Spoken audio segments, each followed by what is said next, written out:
বাংলাদেশ জাতীয়তাবাদী শ্রমিক দল মতলব উত্তর উপজেলা শাখার 10 নং ফতেপুর পূর্ব ইউনিয়ন কাউন্সিল অনুষ্ঠিত হয়েছে। 6 সেপ্টেম্বর শনিবার বিকেলে Ludhua high school and college মাঠে আয়োজিত কাউন্সিলে ইউনিয়ন কমিটি গঠনের লক্ষ্যে বিভিন্ন পদে প্রার্থীদের নাম সংগ্রহ করা হয়।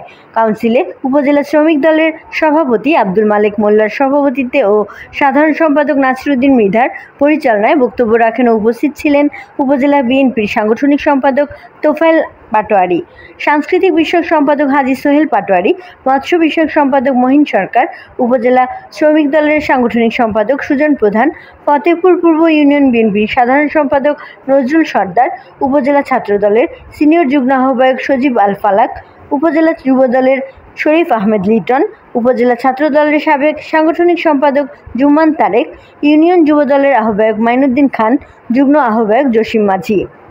এছাড়াও পদ প্রত্যাশীদের বক্তব্যে তাদের অনুভূতি প্রকাশ করেন। এ সময় বিএনপি শ্রমিক দল ও অঙ্গ সহযোগী সংগঠনের শত শত নেতৃবৃন্দ উপস্থিত ছিলেন। অনুষ্ঠানে কোনো নির্বাচিত প্রার্থীদের নাম ঘোষণা করা হয়নি। কয়েকদিনের মধ্যেই সর্বসম্মতিক্রমে আহ্বায়ক কমিটি ঘোষণা করা হবে বলে জানান।